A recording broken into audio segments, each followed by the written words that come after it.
سچ ہمیشہ رہتا ہے. سچ یہ ہے کہ ظلم و ستم کی یہ ایک بربریت ہوئی ہے, یہ بہت بڑا ظلم ہوا ہے, اور جتنے مرضی پیسے لگا لے. سننے میں آ رہا تھا جی وہ پہلے کوئی پتہ نہیں اس کا کسی ادارے کے ساتھ یا آرمی کے ساتھ اس کو ریلیٹ کر رہے تھے, اور کیونکہ سی ایم اس کی پیروی کر رہے ہیں, آئی جی صاحب اس کی پیروی کر رہے ہیں, ان کو سزا ہوگی, 100% ہوگی, اور ہونی بھی چاہیے.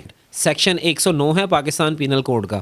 اس کے تحت اگر آپ نے مجھے کہا یا کسی کو کہا کہ یار اس کو مار دو, تو مارنے والے پر بھی 302 ہوگی, اور جس نے کہا اس پر بھی 302 ہوگی, اور برابر کی سزا ہوگی.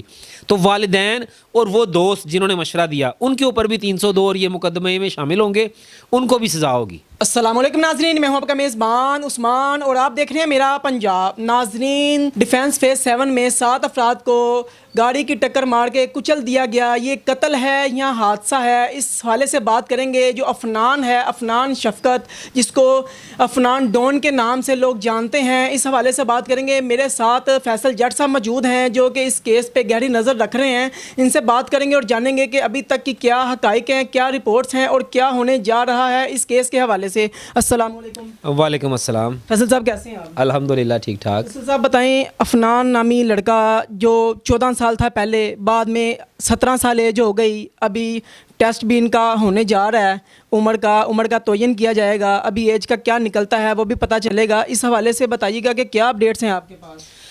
دیکھیں, سب سے پہلی بات تو یہ ہے کہ یہ ایک سانحہ ہے, ظلم ہے, جبر ہے, اور ایک میں کہتا ہوں کہ ظلم کی ایک داستان ہے کہ جس میں 6 افراد نہیں, اس میں ایک خاتون پریگننٹ بھی تھی, 7 افراد کا قتل ہوا.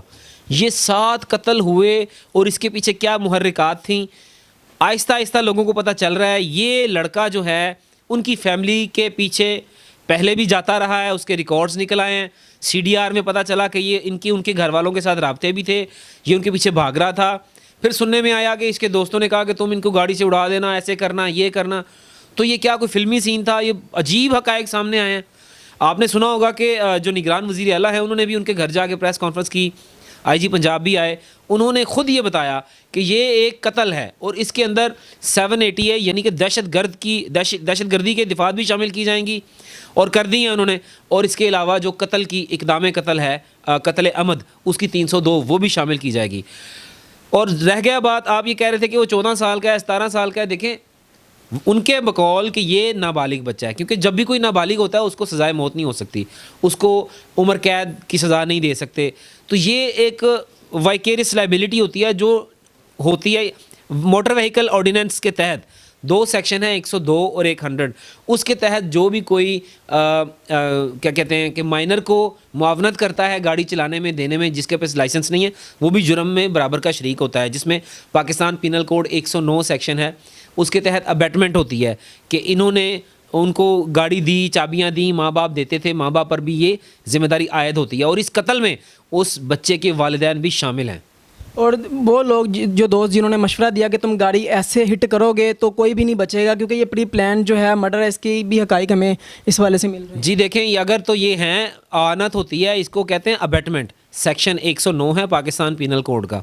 اس کے تحت اگر آپ نے مجھے کہا یا کسی کو کہا کہ یار اس کو مار دو, تو مارنے والے پر بھی 302 ہوگی, اور جس نے کہا اس پر بھی 302 ہوگی, اور برابر کی سزا ہوگی. تو والدین اور وہ دوست جنہوں نے مشورہ دیا ان کے اوپر بھی 302 اور یہ مقدمے میں شامل ہوں گے, ان کو بھی سزا ہوگی. مجھے بتائیے گا, پولیس نے تعاون کیوں نہیں کیا؟ پولیس کی جانب سے پیسوں کی آفر کروائی گئی, ان کی بات نہیں سنی گئی. اس حوالے سے کیا اپڈیٹس ہیں؟ دیکھیں, جہاں بھی کوئی اسٹرانگ آدمی ہوتا ہے نا, وہ کوشش کرتا ہے کہ ہم اس کو بچائیں, صلح صفائی کی طرف آئیں, اور جناب کوئی بیچ بچا کر راستہ اختیار کریں, مدعی پیچھے ہو جائے گا, مقدمہ ٹھنڈا ہو جائے گا. اب مقدمہ ٹھنڈا ہونا نہیں ہے, کیونکہ ظلم ایک اتنا بڑا ہو گیا ہے کہ آپ کی سوچ ہے کہ یہ میں کہتا ہوں کہ لاہور میں جب سے یہ واقعہ ہوا ہے, ٹریفک پولیس کے رولز چینج ہو گئے ہیں. جتنے بھی چھوٹی عمر کے لوگ ہیں ان کو پکڑا جا رہا ہے بغیر لائسنس کے. یہ بہت پہلے ہونا چاہیے تھا. جب بھی ہمارے معاشرے کا یہ المیہ ہے کہ جب بھی کوئی ہمارے سر پر آن پڑتی ہے تو پھر ہم اس کی طرف بڑھتے ہیں.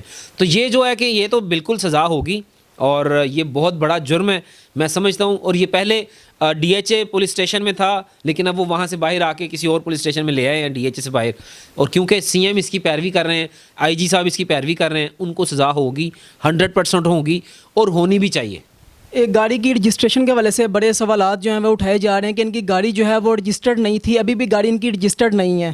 اس حوالے سے کیا معاملہ ہے؟ دیکھیں موٹر وہیکل آرڈیننس ہے, اس کے تحت کوئی بھی نان رجسٹرڈ گاڑی چلاتا ہے تو اس کو سزا ہوگی, پکڑ میں آئے گا, جرمانہ ہوگا, جیل ہوگی, وہ بھی دفعات لگیں گی, وہ بھی ان کے اوپر جو یہ انہوں نے کرائم کیا ہے اس کی سزا ملے گی. اس کا بھی خمیازہ انہیں بھگتنا پڑے گا. بالکل بھگتنا پڑے گا, کیونکہ دیکھیں اگر باپ ہے, باپ کو اپنے بچوں کا پتہ ہوتا ہے.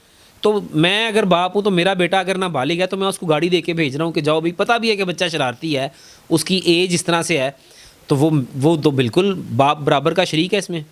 ابھی یہ بتایا جا رہا ہے کہ اس کا باپ جو پراپرٹی ڈیلر کا کام کرتا ہے, تو اس کے پاس اتنا زیادہ پیسہ ہے کہ وہ پولیس کو بھی پیسہ کھلا رہا ہے. ابھی رپورٹس جو ہے وہ اس کی عمر کا جو تعین کرنے کے لیے جو رپورٹ ہے وہ بھی آنی ہے, اس میں بھی ہیرا پھیری جو ہے وہ کی جا سکتی ہے. اس حوالے سے کیا کہیں گے آپ؟ ہو سکتی ہے ہیرا پھیری؟ دیکھیں ہیرا پھیری یہ پاکستان ہے, ہیرا پھیری یہاں پہ عدالتوں میں ہم کیس کرتے ہیں تو اگلے دن بیچاری کا فیصلہ آنا ہوتا ہے تو اگلے دن فائل ہی غائب ہوتی ہے. تو ہر جگہ اس طرح کے معاملات ہوتے ہیں, لیکن جو سچ ہوتا ہے نا وہ قرآن پاک کی ایک آیت ہے, اس کا ترجمہ کچھ اس طرح سے ہے کہ جب بھی حق اور باطل آپس میں ٹکراتے ہیں تو باطل کی تباہی اٹل ہے. مطلب وہ جو حق ہے نا وہ حق نے ہمیشہ رہنا ہے, سچ ہمیشہ رہتا ہے. سچ یہ ہے کہ ظلم و ستم کی یہ ایک بربریت ہوئی ہے, یہ بہت بڑا ظلم ہوا ہے, اور جتنے مرضی پیسے لگا لے. سننے میں آ رہا تھا جی وہ پہلے کوئی پتہ نہیں اس کا کسی ادارے کے ساتھ یا آرمی کے ساتھ اس کو ریلیٹ کر رہے تھے, وہ اس کا تعلق کوئی آرمی سے نہیں ہے, وہ پراپرٹی ڈیلر ہے اور عسکری میں رہتا تھا, بزنس مین ہے, ڈی ایچ اے میں بزنس کام کرتا تھا پراپرٹی کا, تو وہ قابو میں آ گیا ہے. اب وہ سامنے نہیں آ رہا لیکن انشاءاللہ تعالیٰ وہ بھی آ جائے گا. ناظرین آپ نے تمام اپڈیٹس جو ہیں فیصل جٹ صاحب کی زبانی سنی. اس حوالے سے آپ کی کیا رائے ہے؟ اپنی جو رائے ہے اس کا اظہار کمنٹ سیکشن میں ضرور کیجیے گا. اسی کے ساتھ اپنے میزبان کو اجازت دیجیے, پھر ملوں گا کسی نئی ویڈیو میں نئی اپڈیٹ کے ساتھ. تب تک کے لیے اللہ نگہبان.